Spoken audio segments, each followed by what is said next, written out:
কেমন আছেন সবাই? আশা করছি সবাই ভালো আছেন, সুস্থ আছেন। আজ বৃহস্পতিবার। অনেক দিনের অপেক্ষার পর আজ সকালে এক সুন্দর দৃশ্য দেখতে পেলাম। আমার মায়ের হাতে লাগানো এই নাকচাপা গাছটা প্রায় ২ বছর ধরে শুধু বড়ই হচ্ছিল। কিন্তু একটাও ফুল ফুটছিল না। তাই কখন ১ম ফুল ফুটবে সেই অপেক্ষাতেই ছিলাম। অবশেষে সেই প্রতীক্ষার অবসান হয়েছে। গাছে ফুটেছে ১ম নাকচাপা ফুল। আজ সকালে সেই ফুলটা হাতে নিয়ে সত্যিই খুব ভালো লাগছিল। মনে হলো এই ১ম ফুলের সবচেয়ে সুন্দর স্থান হতে পারে গোপালের চরণ। তাই আজ সেই ১ম নাকচাপা ফুলটাই গোপালের চরণে নিবেদন করলাম। এরপর শুরু করলাম আজকের বাল্যভোগের ছোট্ট আয়োজন। মা বাজারে গিয়েছিল তাই আজ খুব সাধারণভাবেই ভোগের ব্যবস্থা করেছি।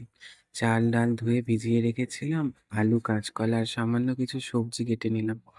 তারপর সব একসঙ্গে প্রেসার কুকারে দিয়ে খুব সাধারণভাবে খিচুড়ি রান্না করলাম। যেহেতু এটা গোপালের বাল্যভোগ তাই বেশি তেল মশলা ব্যবহার করিনি।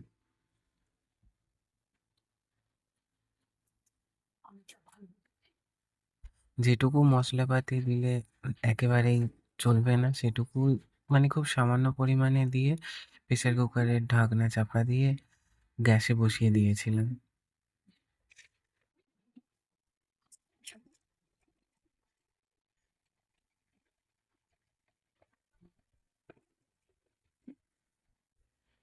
এরপর আলু কাঁচকলা আলাদা করে হালকা করে ভেজে নিলাম। অপেক্ষা করছিলাম তেলটা গরম হওয়ার, না হলে আলু কাঁচকলা এগুলো তো কড়াইয়ে জড়িয়ে যাবে। এরপর তেলটা গরম হলে আলুগুলো তুলে দিয়েছিলাম।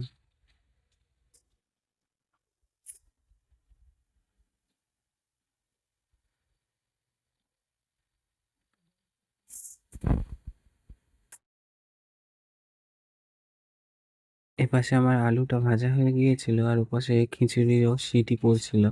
তো আলু ভাজাগুলো তুলে নিয়েছিলাম এবং এরপরে আবার কাঁচকলাগুলো ভাজতে শুরু করে দিয়েছিলাম, কারণ সময়ও এগিয়ে আসছিল, তাড়াতাড়ি আমাকে করতে হতো। তাই যতটা সম্ভব আমি তাড়াতাড়ি চেষ্টা করছিলাম।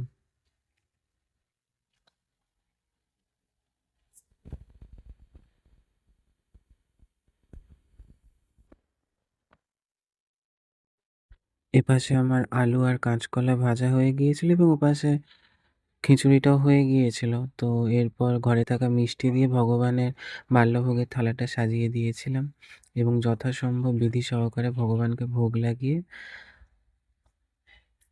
প্রসাদ পেয়েছিলাম। ভক্তি নিয়ে করা যে কোনো জিনিসই অসাধারণ হয়। আজকের গোপালের ভোগটাও সেই রকম। তো আজকের ভিডিওটা কেমন লাগলো কমেন্টে অবশ্যই জানাবেন। ভিডিওটি ভালো লেগে থাকলে পাশে থাকবেন। সবাই সাবধানে থাকবেন, সুস্থ থাকবেন, ভালো থাকবেন।